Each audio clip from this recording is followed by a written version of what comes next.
Here, just give its feet just a little bit of a help. Good job, Mama. Push.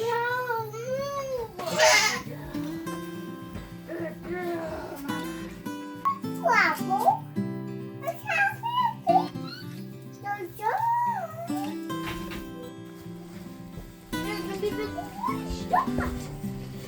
What's going on? Oh, it's trying to stand. It is already trying to stand. Good boy. Good boy. Oh.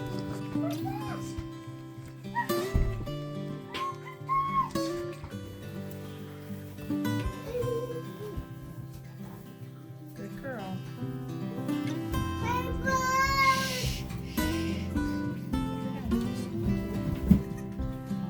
Good job, Rebel. Good girl.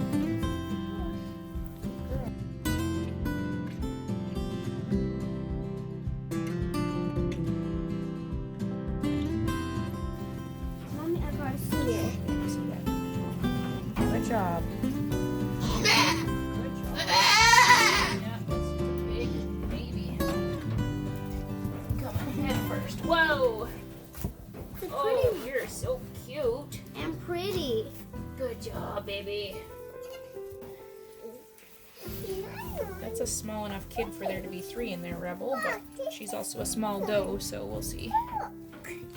Oh boy. I think there's another. It's sure acting like there's another right behind it. Ay, ay, ay. Oh, yeah. Okay. Let's move you out of the way. Oh, you're still attached. Okay. Oh, boy. I got a pretzel in there. Oh, duh. Okay. Clean the nostrils. You good? Oh, duh. We got a pile up. Look at that. We've got a pile up, hey? Okay, do we dare have a peek? Let's see. What is it? It's a girl. Yeah! Yay, Rebel. We got 1 girl, 1 boy. And let's see. What are you? What do we think? What are you? What does it look like? It's a boy. 1 girl, 1 boy. 1 girl and 2 boys. 2. Are they cute? Are they cute? You say so cute? You say so cute? It's so cute. I knew she would say that. You did, hey? But please. Just look at them. No, not. Hey, get your foot out of there. Oh my. He's hungry. He says, "Where's my food? I'm so hungry. Somebody feed me already. So So hungry." Let's double check. A boy all the day long. All the day long. Mommy, I am so happy that we got 1 girl. She's even got frosted ears. What? Yeah. Almost like a mama. Almost. Yeah, she's got some frosting on her ears too. Oh, and this little buckskin one. Oh, Mom. So cute. Okay, you're shaking everything here. Here. Why don't you climb back up here and sit? Mommy, can I climb closer?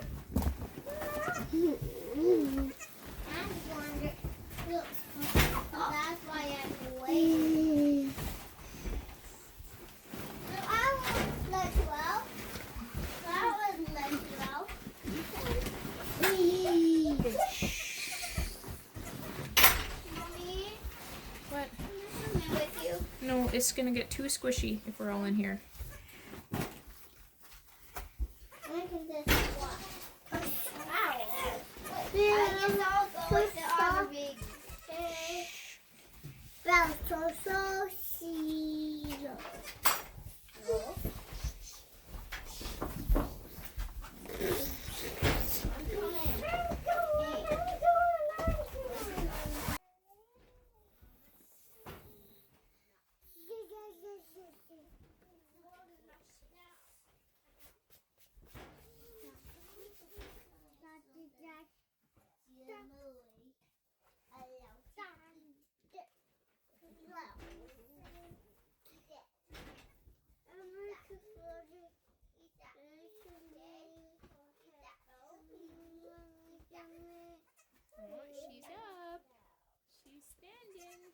you go.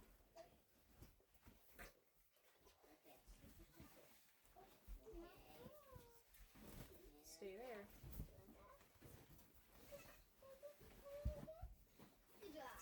No, you stay. Thank you.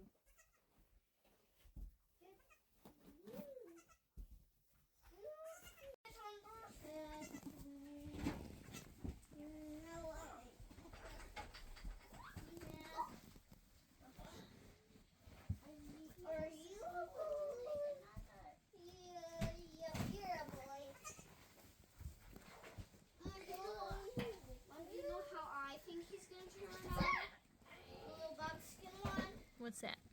I think he'll turn out like this guy. Yeah, they'll probably look pretty similar. Similar, but it's different. Okay, you go down. You come back up. You come back up. Raise your leg.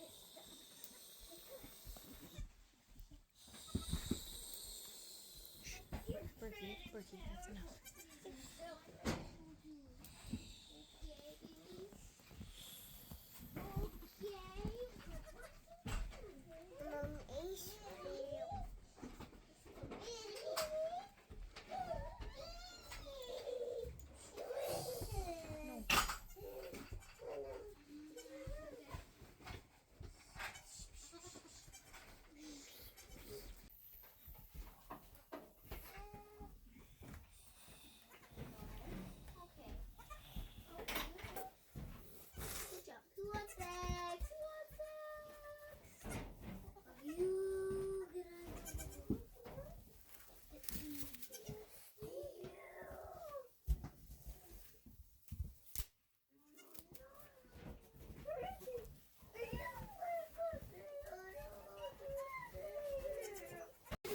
So bad.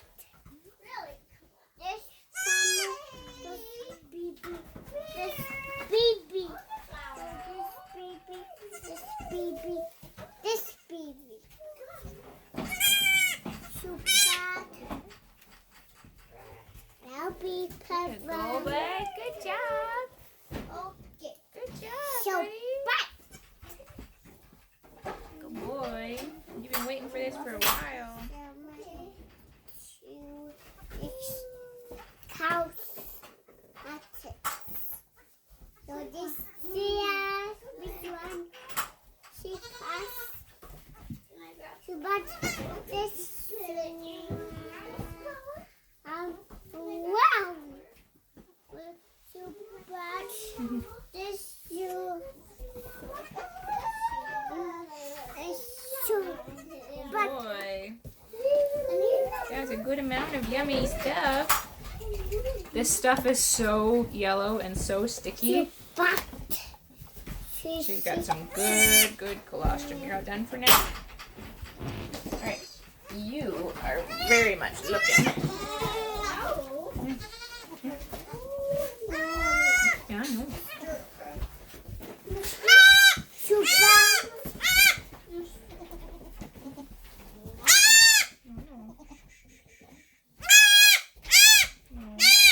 Hey, you're not a chill girl, are ya?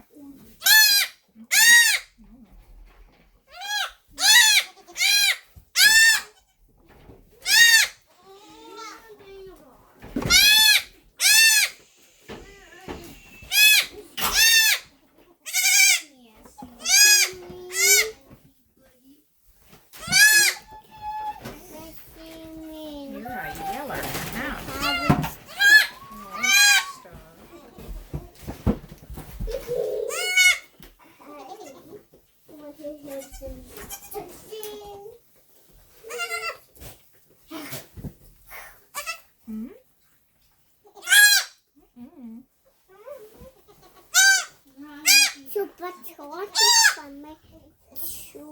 Flower's starting to get hungry. Yeah, they're ready for some supper. Okay. No, but the dog sound in this side. Everyone. So back. Sorry. But this girl, Rebel. Good girl. So I did just bump her. I can feel something in there, but I'm like 99% sure that it's just placenta, considering how much more fibrous stuff is coming out her rear end. So I just put the babies in the house. This is what she's doing immediately afterwards. She's searching for birth fluids and stuff to clean up. When she passes that placenta, she probably will also try to clean that up as well. She'll clean up herself. Then she'll lay down as those contractions continue, just flushing her out. And then we'll get the colostrum into the babies and come back with some warm molasses water. Good girl. You find yourself a snack? Yum. Good girl. Yummy snack. Good job.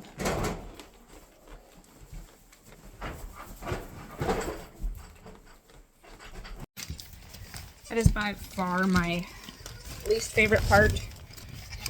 And some of you may ask, well, if it's your least favorite part, then why do you do it? And I do plan to address this when I can gather my thoughts a little bit better. So this is all the puppy pads and gloves. I'm just going to take it directly to the dumpster.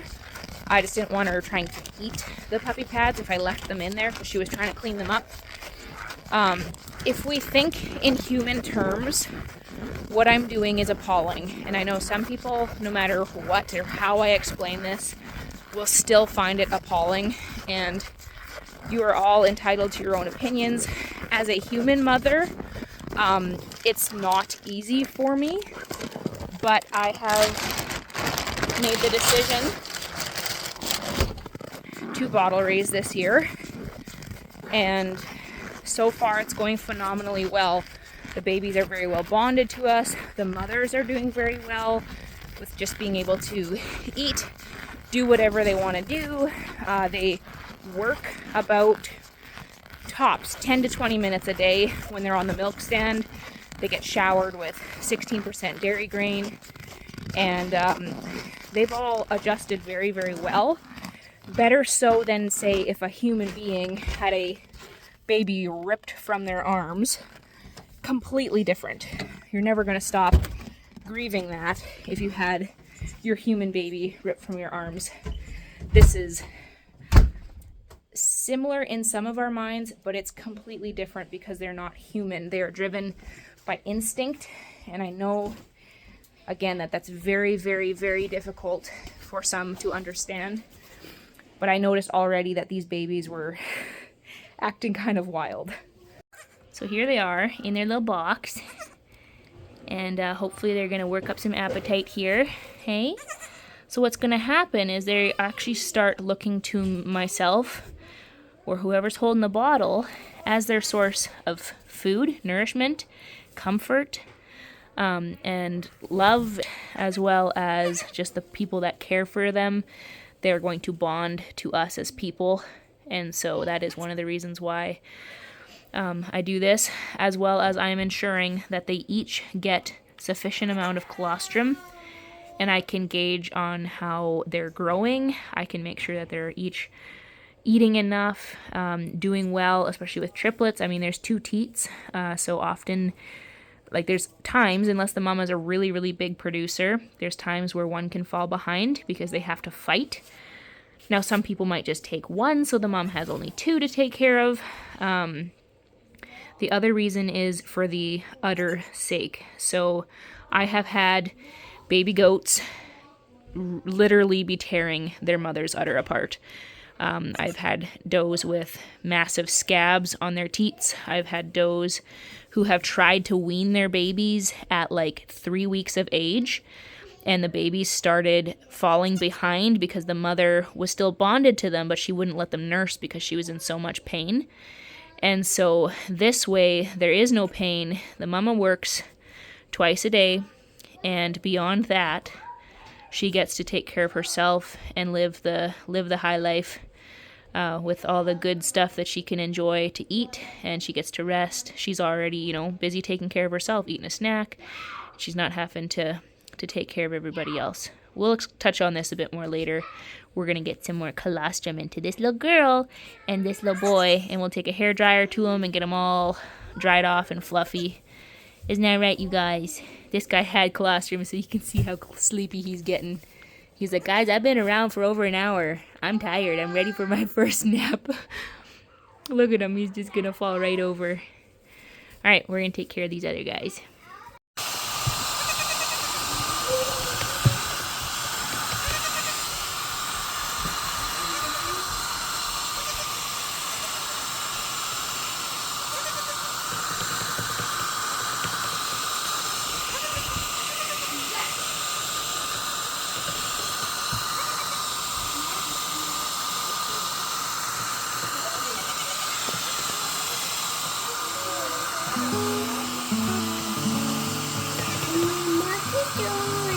I'm drying them off.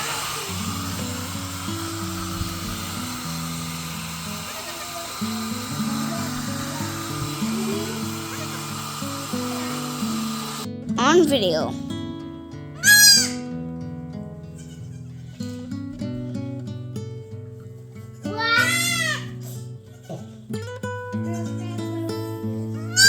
Yes.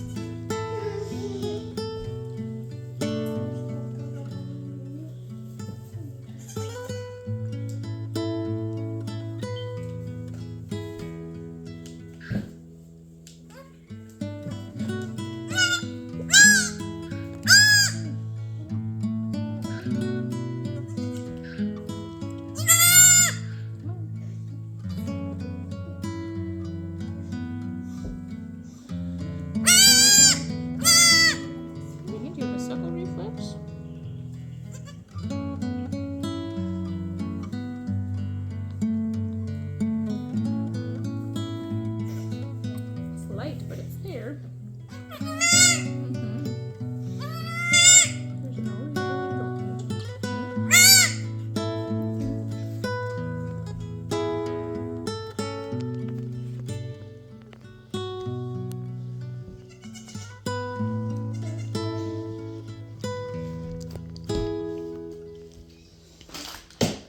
Mom, this one definitely can find the nipple because it does find this bladder's full. Yeah, he's hungry. Okay, we'll put her back.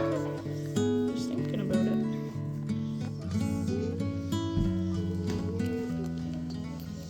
There we go. Good boy. You did a good one. Good boy.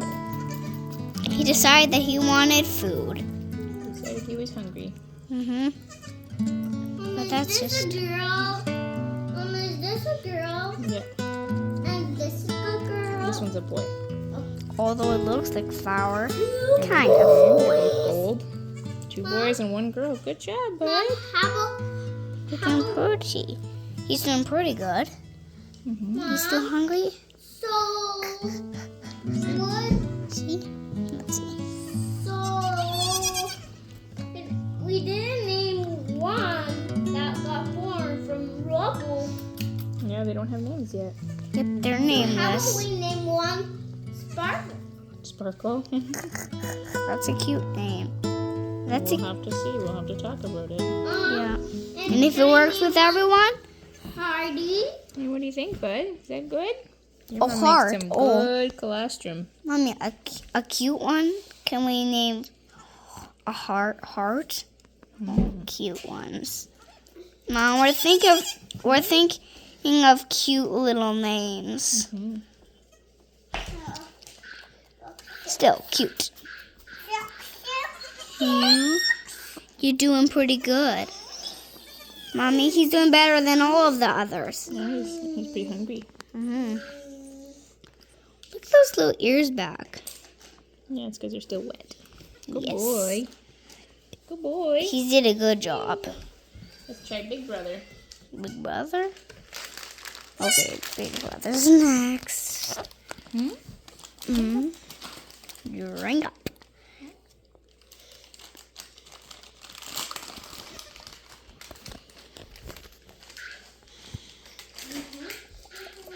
Yeah, good boy.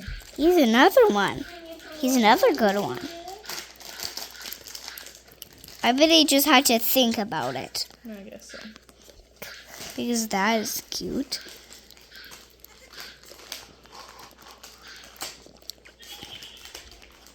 Look at the color of the eyes, though. Pretty. Just yellow eyes. He's got yellow eyes, but just a little bit of a dark yellow. Okay. How much? Okay, let's try you again. Okay.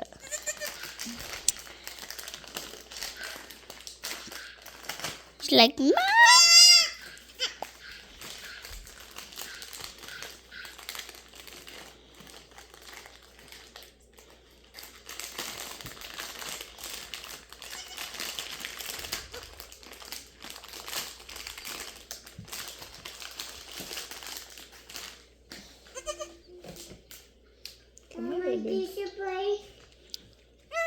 She can't.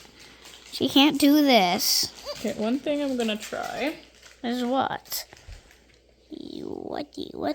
is putting a cover over her eyes. And then it kind of being like mom. Yeah, that works. Hey. How does he? Okay, that's a mother baby goat. Hmm? You're stubborn. You're stubborn. Mom, can I do a show? A show? Yeah. Like a game? Sure, but in your bedroom, please. Okay. How much? Oh, she did not drink that much. Nothing yet, honey. Yeah. Nope. She did get a little There we bit. go. Good. There. You just had to convince her, right? I did, yeah.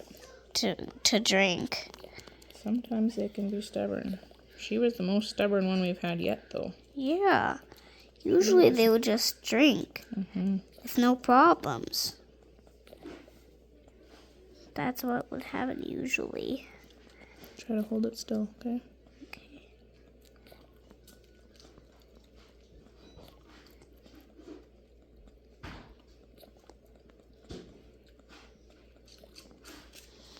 Good girl.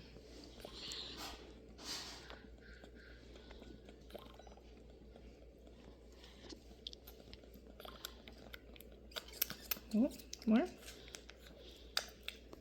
Mm-hmm. I bet she was like, where is the nipple? Where? But why do you figure out how to do this? Figure out how to do what? Why do you put that on? I read somewhere that it was like sometimes if they're really stubborn, you can put a cover over their eyes and then they'll want to drink. And that's what we did. Just convincing her, though. Yeah, I'll have to go get some more colostrum from your mom. Yep. Yeah. You hungry now? Look at that little tongue. Such cute baby goats. He's like, do you have more? Oh, look at her. Okay, now she's decided she really is hungry. So what I'm going to do is just going to mix up some powdered, I might mix up some powdered stuff quick and see what else I can get from there. Okay, let's see with these guys. These guys are cute. Can I keep videoing? Oh, I can turn it off. Thank you. It's now 5:37. I've got some warm molasses water in a measuring cup just to get whatever other colostrum that Rebel has. And we'll give her a touch of grain and some probiotics. And that'll be it for a little bit for her. Hey there, girl. Still enjoying your munchies? There you go. Good girl.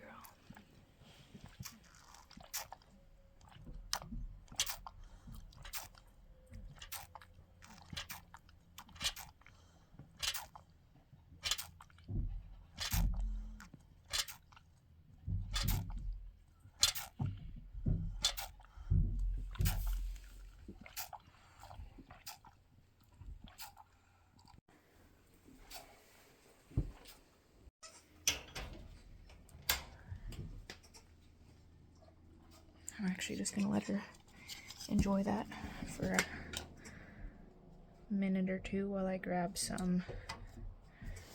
I'm just gonna grab some grain. Some grain for her while she gets milked out the rest of the way.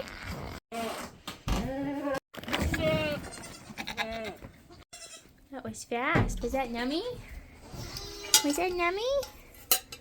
I can bring you some more in a little bit. That's 2 liters right there, so half a gallon. Good girl. Got roughly about 70. That stuff is thicker than molasses. She's doing good. She literally just stood here, milked her out, and we'll take it into her babies.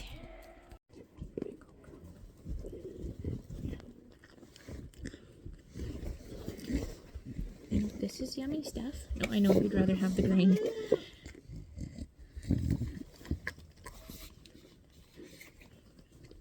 There you go. There you go. Good girl. They often will just gobble that stuff right up, but not this time. She's more interested in this yummy stuff. So I'm not going to let her eat all of that just because her system's not used to that amount of grain. I will be building her up slowly with the amount of grain that she gets, but this is just a pre-probiotic paste. I've seen breeders give Jumpstart. We don't get that in Canada. So I just gave her some pre and probiotics because kidding can be stressful, and so I want to make sure I support her gut health, especially with also the introduction of grain. I don't really want to show you back here, but she is passing her placenta slowly but surely.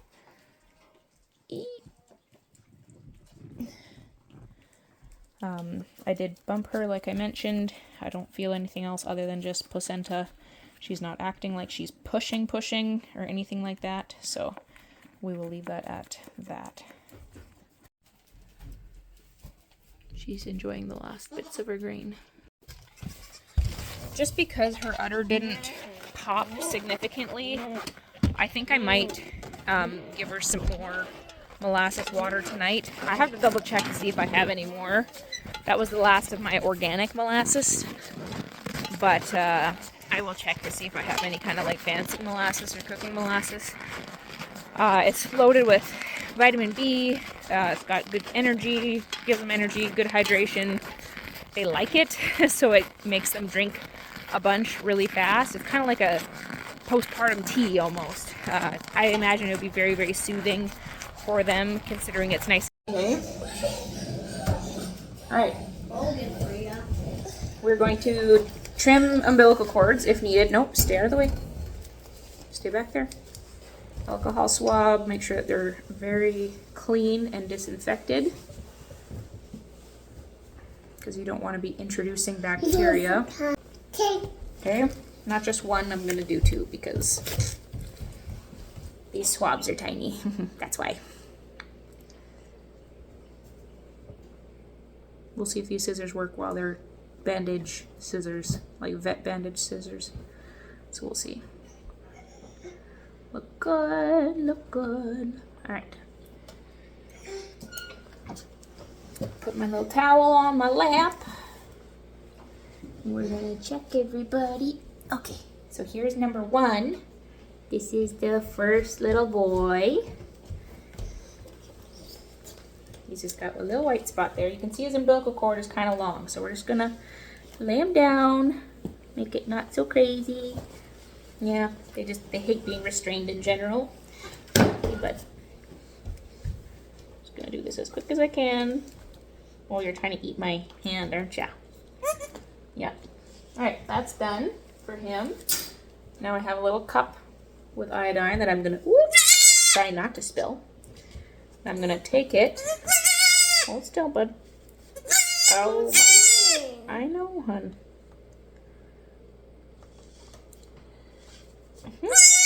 Tip it like that. And back over again.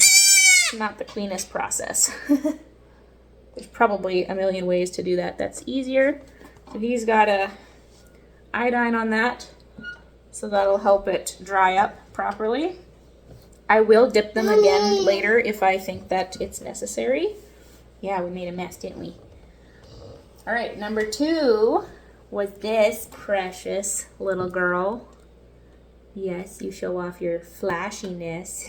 So she would be considered, I believe, a gold with excessive white overlay. Is she in the video? I'll take care of it, okay? Her umbilical cord's a little bit long, so we'll do our best to trim her up as well. Hey, hey, hey. Shh, shh, shh. Good girl.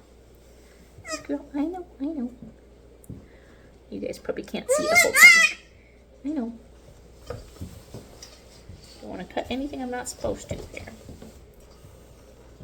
Okay, good. Yeah, you do it on my hand too. It's much easier with somebody else. Back up, please. I know. Let's try it this way. Pick you up. Hold on. Good job. Just take a little rock. There we go. Okay, very messy. Lots of iodine. I just fed them, so that was also the purpose for feeding them first and then doing the iodine. That gives it time to do its thing. All right, Mr. Sleepy Boy over here, he was just hanging out having a good time. This guy was in a big rush and came right after his sister. I can't believe how evenly sized you guys are. So he's just a plain old, gorgeous gold buckling with a little spot on his head. Can you see it? A little spot on his head and a little bit of a dorsal stripe as well. I don't think he's got white on his tail. Doesn't look like it. So very, very plain and handsome. Little white spot on his chest right there as well. That's what I was going to say. And then he's got a little bit of an umbilical cord left, so we're just going to give it a little trim, and then you can have your snooze. Okay? That's a good boy. If anybody's judging my greasy windows back there, you can thank the 3 small children. Can you move away? Move that way. Go stand over there. Yep, go stand over there. Wait, my 3 small children with greasy fingers. Here, bud. I know. It's the hardest part. The hardest part is done. He's just busy chewing on my arm. There we go. That's playing a lot. Not a lot, just a little bit.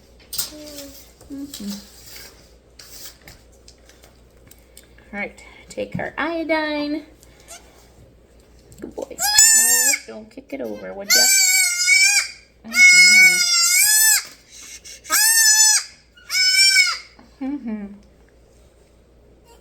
There you go.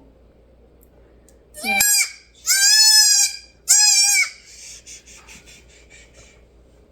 You're all right. A little bit of a screamer. All done. Whew.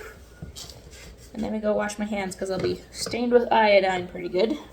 And like I said, we'll dip them again if I think it's necessary, but that gets them lessens the risk of getting an infection in there. They're on very, very clean, brand new spruce shavings, but still, there's always a chance that germs or bacteria can get up there.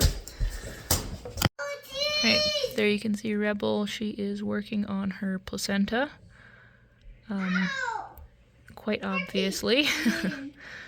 Kind of disgusting. Some of them will eat it, some of them will leave it. But she's, so far, I mean, I've had the volume on. She has not been screaming. She has not been stressed. She's been doing actually probably the best out of anybody so far. So that is one reason why I love having the camera set up, because you can watch them, make sure that they've cleaned out properly, just watch their behavior, see overall just how they're doing and how they're coping. And she's doing really, really well.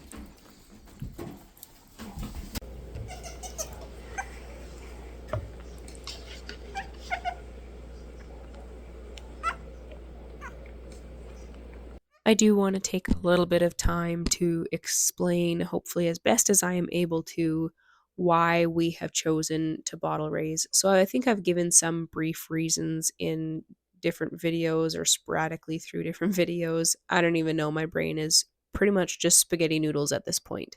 But I wanted to list off a few of the reasons why we chose to bottle raise this year. This is not to say that this is going to be the end all be all, that we will only ever bottle raise in every scenario for every goat for every single kidding moving forward. Obviously, there are different circumstances that may warrant dams to raise their own babies or to hybrid raise. I am not saying that I'm only ever going to bottle raise forever and ever going forward for the rest of my life. But here are some of the reasons why we chose to bottle raise this year. So, number one is that I do want to protect the udder.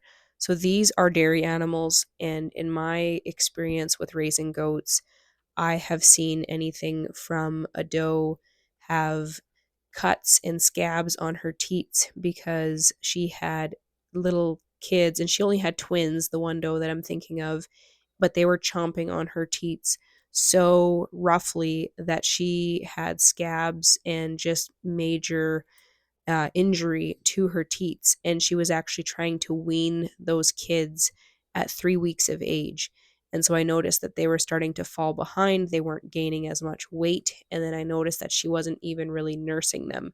They would nurse for about 5 seconds and then she would be kicking them off and trying to get away from them. And they'd kind of just be just looking like they were just hungry and she wasn't feeding them. And so I ended up separating them and doing kind of a combo.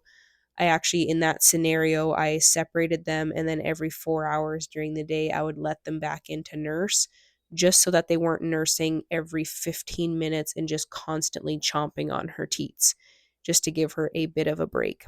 So that has been one of my experiences.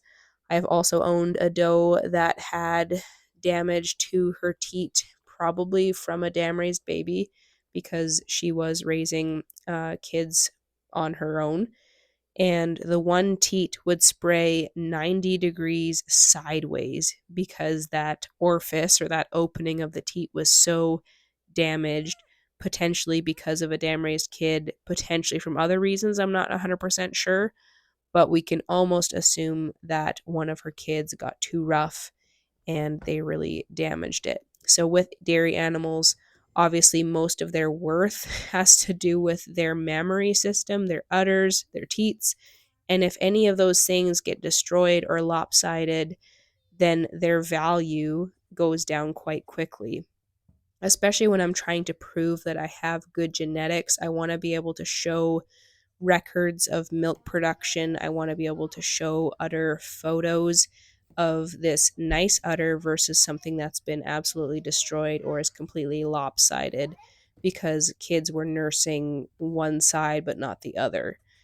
Another reason is obviously the friendliness factor. We have had wild goats. We currently have a few wild goats that were dam raised, and they're just not fun to be around. They're not fun to handle, and it's just one of the perks of bottle raising is you get tamer than tame babies, and they love you to death.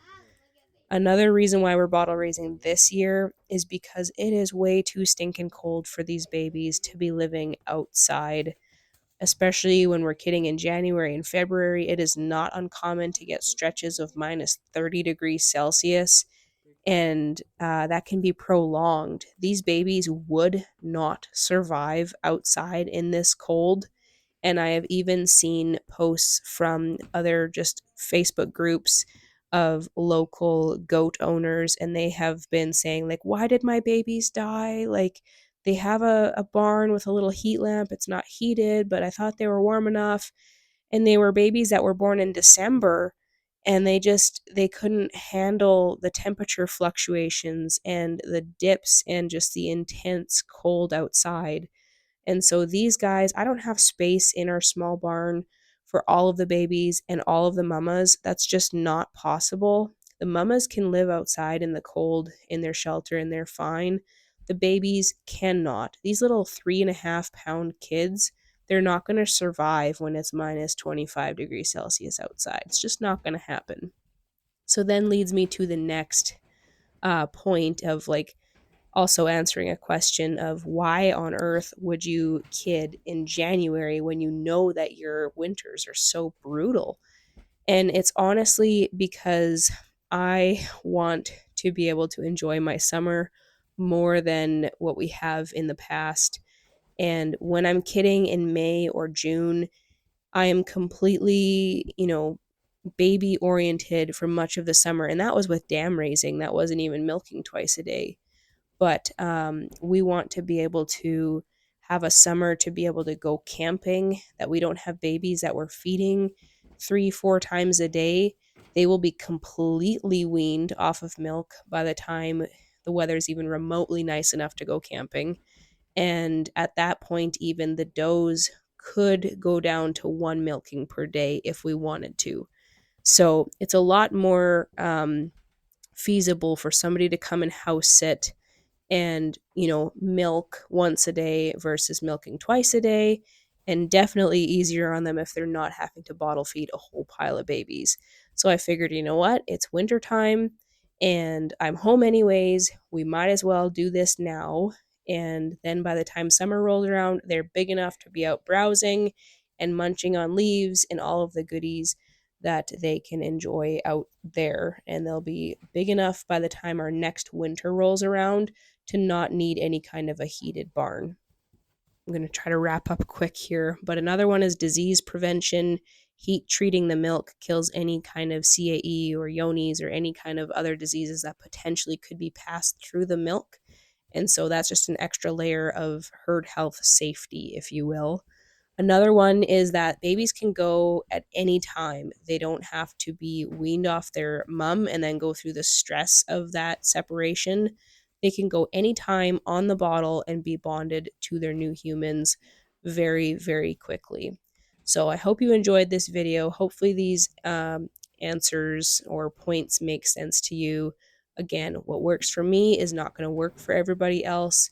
I'm not saying I'm only ever going to bottle raise. I'm just saying that this is what works for us right now, this year, and those are a few of the points that make sense to us.